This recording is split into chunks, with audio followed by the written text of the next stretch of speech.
Hoy queremos recordar uno de los capítulos más dolorosos y recientes de la historia del Perú, el surgimiento y accionar del Sendero Luminoso. Esta organización nació formalmente en 1970 en Ayacucho bajo el liderazgo de Abimael Guzmán, un académico que transformó su discurso ideológico en una idea de guerra revolucionaria. Su presencia pasó casi desapercibida durante la época de los 70, pero poco a poco fue construyendo una estructura clandestina que mezclaba el adoctrinamiento. El 17 de mayo de 1980, en el pequeño distrito de Chuchi, realizaron un acto que marcaría las 2 décadas del terror, la quema de las ánforas electorales. Rechazaban el retorno a la democracia y a las elecciones como una farsa burguesa.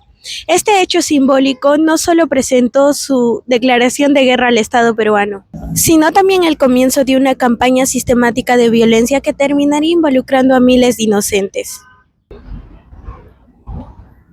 Para comprender por qué Sendero Luminoso actuó como actuó, es necesario comprender cuáles eran estas ideologías que guiaban a este grupo tan radical y cómo es que tanta gente los llegó a seguir.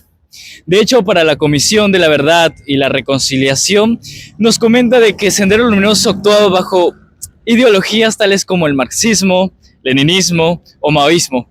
Pero había una particularidad. Abimael Guzmán adherió todas esas ideologías a lo que hoy conocemos como el pensamiento Gonzalo.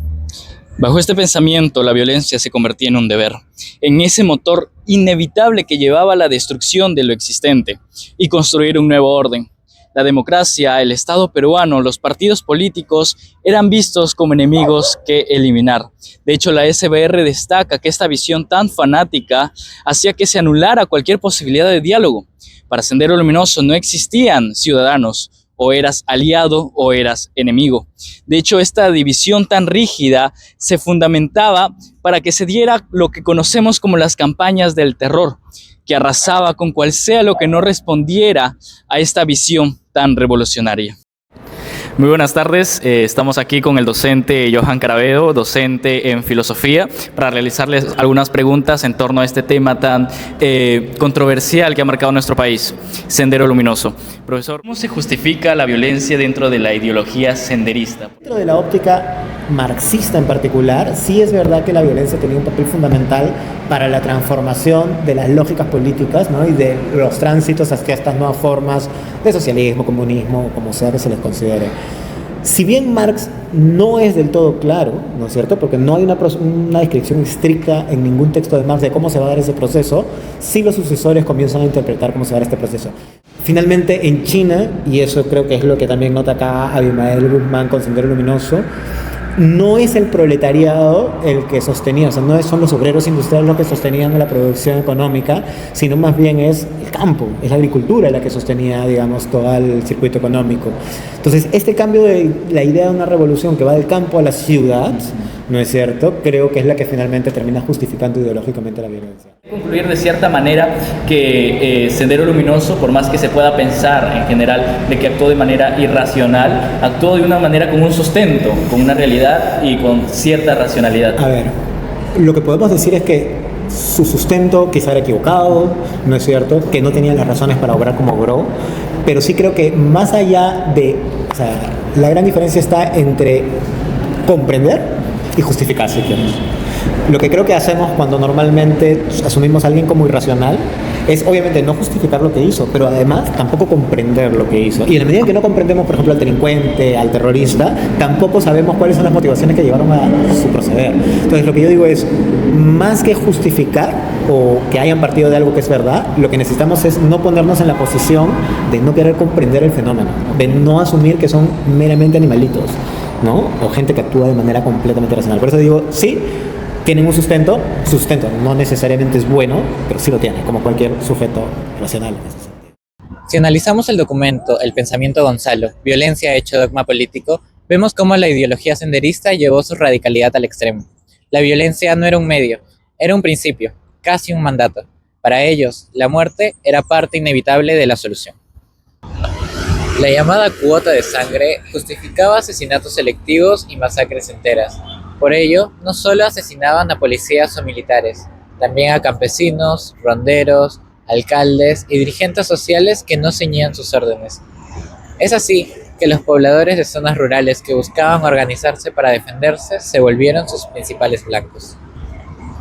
Sendero Luminoso se sostuvo bajo el miedo. El grupo terrorista imponía su control bajo castigos ejemplares, donde sentenciaban a personas sin prueba alguna y ejecutaban públicamente con el fin de intimidar. De esa manera llegaron a expandirse a zonas rurales, donde el Estado no tenía control, silenciando a voces ante cualquier forma de resistencia. Con el coronel Doria Velarde, quien es parte de las Fuerzas Armadas del Perú, participó en la Operación Chavín de Huántar para rescatar a los rehenes de la Embajada de Japón. Esta operación militar se llevó a cabo en 1997 para liberar a quienes habían sido tomados por el movimiento revolucionario Tupac Amaru. Considera, dentro de todo este actuar, como menciona bajo decretos supremos y la intervención militar, que la lucha contra Sendero Luminoso en un inicio fue tomada con seriedad, de repente consideraron que era una amenaza no tan grave. Como sucede en todo fenómeno social, al principio no se le da la dimensión que se debe dar. Pero en el caso particular de Sendero Luminoso también fue así al principio, y está escrito, y la historia lo dice, que pensaban de que eran grupos de avigeos que se dedicaban al saqueo, al robo de ganado, y que de ahí no iba a pasar. Pero esto fue creciendo y se convirtió en lo que ustedes ya conocen, fue Sendero Luminoso en su momento, y es ahí donde el gobierno ya toma razón de las dimensiones peligrosas que representaba este grupo terrorista para la supervivencia del Perú, para la supervivencia de todas las personas o todos los peruanos. Una pregunta, y es, ¿qué diferencia se encontró en el actuar del MRTA con Sendero Luminoso?